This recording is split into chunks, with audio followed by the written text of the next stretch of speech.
네, BLS 고용보고서 살펴보도록 하겠습니다. 먼저 21만 6천 건 증가로 집계가 됐죠. 상당히 놀랍게 집계가 된 것이고 실업률은 3.7로 잡혔습니다. 근데 BLS 고용보고서 제가 누누이 말씀드리지만 상당히 너덜너덜한 데이터다. 정부의 공식 노동 집계이긴 하지만 보시는 것처럼 개정이 너무나 많이 되죠.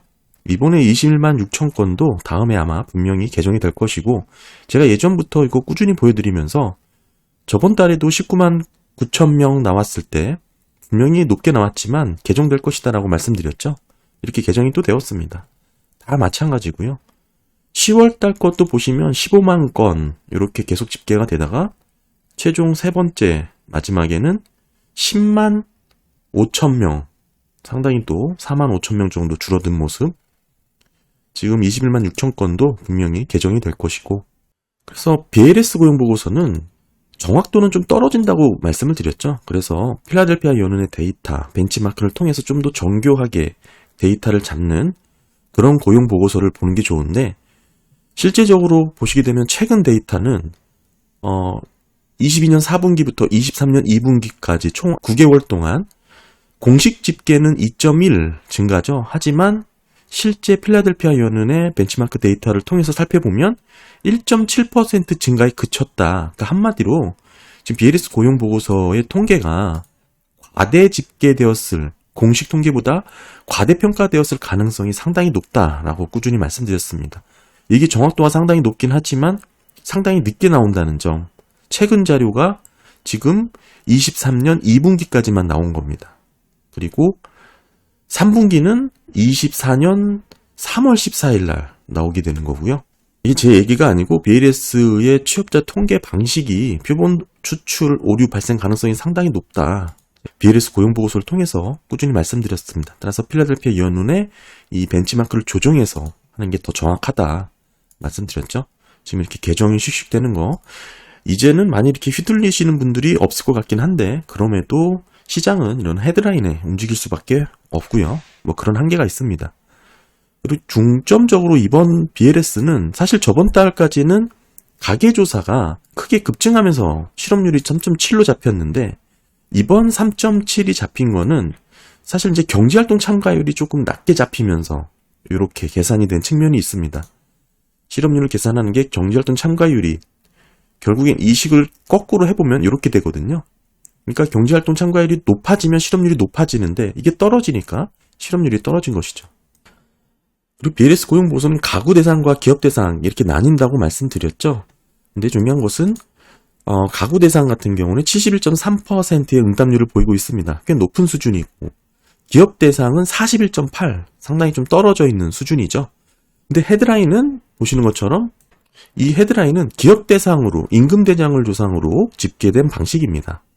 감안해서 보셔야겠죠. 그러니까 임금 대장으로 응답률이 이종 41.8 코로나를 거치면서 급격하게 떨어졌다. 이거를 좀 보시면 좋을 것 같고 기업 대상으로 조사된 게 21만 6천 건 집계가 됐죠. 뭐 직전 달 그리고 그 전달 다 개정이 된 부분입니다. 그래서 보통 3개월 평균으로 보시는 게 좋아요. 전체적인 추이가 1년 전 그리고 10월, 11월, 12월까지 계속 떨어지고 있잖아요. 그러니까 3개월 평균으로 봤을 때는 계속 떨어지고 있다. 이렇게 보는 게 좋지. 매달 뭐 개정이 되고 뭐 이렇게 들쑥날쑥한 데이터를 그대로 보기보다는 노이즈를 좀 제거하고 3개월 평균으로 보시는 게 좀 낫지 않을까 그런 생각을 갖고 있습니다. 보시면 3개월 평균으로는 계속해서 뭐 추이가 떨어지고 있는 거 확인이 되죠. 그리고 이번 달 21만 6천 건으로 집계된 부분조차도 정부 관련된 일자리가 주도를 했습니다. 뭐 헬스케어도 마찬가지고요. 결국 이런 부분도 좀 우리가 감안을 해야 될 것 같고 그래서 세부적으로 좀 뜯어보면 경제활동 참가율이 이번에 0.3%포인트가 줄었습니다. 62.5가 됐죠. 그러면서 가구 대상 조사로 집계된 수치가 68만 3천이 줄었습니다. 이게 직전 달만 하더라도 74만 7천 명 증가, 상당히 놀랍게 증가한 부분이었거든요. 그래서 실업률이 3.7이 나왔는데 이번에는 68만 3천이 줄었습니다. 그럼에도 실업률이 3.7이 나온 건 이 경제활동 참가율이 낮아져서다. 아까 제가 식으로 보여드렸었죠. 네, 그래서 세부적으로 실업률을 소수점까지 좀 따져보면 이번에 3.7이 나왔지만 정확하게는 3.74로 봐야 되고, 이게 사실 저번 달 11월 달 데이터입니다. 그때 보시면 평균이 3.8이라고 말씀드렸는데 이 수치들이 이번에 나오면서 다 개정이 됐어요. 전반적으로 실업률이 다 다운이 됐습니다. 이렇게 3.8, 원래 3.88이었는데 3.84로 좀 다운됐죠. 11월 달도 그렇고 12월 달도 마찬가지입니다. 그래서 평균이 3.77로 이렇게 조금 전반적으로 좀 실업률 자체가 낮아지는 그런 데이터가 나온 거고요. 그 원인은 경제활동 참가율이 이렇게 조금 소폭 떨어졌다. 근데 이 부분은 사실 추이 자체가 높아질 수밖에 없는 거고, 뭐 이거는 글쎄 일시적인 그런 조정이라고 봐야 되겠죠. 62.5% 언제든 다시 높아져야 되는 수준이고, 물론 저점에선 많이 올라왔지만 팬데믹 이전의 평균이 63.3입니다. 63까지만 올라가더라도 실업률은 4%가 넘어가게 돼 있어요. 또 경제활동 참가가 이렇게 높아질 수밖에 없는 그런 추이다. 뭐 이거를 좀 봐야 될 것 같고요. 뭐 그다음에 이제 임금 상승률을 중요하게 봐야 되는데, 전년비로는 소폭 올랐습니다. 11월 달 고용보고서 보시면 전년비 4%였죠. 10월 달에는 4.1, 4%, 12월 달 다시 4.1로 다시 높아졌고, 전월비로는 0.4, 뭐 직전 달하고 비슷한 수준입니다. 전반적으로 임금 상승률이 소폭 높아지는 그런 추이를 좀 보여주고 있고요. 평균 근로시간도 중요하게 살펴봐야 되죠. 지금 전월비로 0.1시간이 줄었습니다. 더 낮아졌죠. 증감률로 따지면 마이너스 0.3% 증가가 아니고 감소죠. 네, 감소한 거고, 따라서 지금 임금 상승률하고 놓고 보면 전월비 0.4% 증가였잖아요. 그러니까 임금이 오른 것 대비 근로시간이 줄었기 때문에 뭐 일부 지금 실질 소득 관련해서는 큰 변화가 없거나 상쇄가 된 것입니다. 그러니까 노동시장에 있어서 소비 증가율이 유지가 되던 현상에 뭐 큰 변화가 있는 그런 흐름이라고 해석할 수는 없는 것이죠. 이게 11월 달 직전 달에는 임금도 올랐고 근로시간도 올랐습니다. 따라서 오히려 소득 관련된 부분이 긍정적으로, 그러니까 소비를 더 많이 할 수 있는 그런 노동시장의 호조로 해석이 되는 게 맞는데, 12월 달에는 그게 아니라는 거죠. 임금 상승률은 올라도 근로시간은 줄었기 때문에 서로 상쇄가 된다. 뭐 그 얘기입니다. 12월 일자리를 보시게 되면 풀타임이 정규직이 153만 1000건이나 줄었습니다. 좀 과격하게 줄은 것이죠. 이게 11월 달 34만 7천 증가였고 10월 달에도 30만 건이 증가했던 부분이죠. 9월 달에도 뭐 2만 정도 줄었는데 12월 달에는 상당히 크게 줄었고, 그리고 파트타임이 76만 2천 건이 증가를 했습니다. 투잡, 쓰리잡도 늘었고 자영업자도 30만 건 정도 이렇게 증가를 한 것이죠. 한마디로 지금 일자리가 늘어난 것은 모두 시간제 근로자 또는 현재 직업 외에 다른 직업을 구해야 하는, 그러니까 여러 직업을 가져야 되는 사람들의 증가로 해석을 해야 되는 거고, 특징으로는 정규직 일자리가 크게 줄었다. 이거를 봐야 됩니다.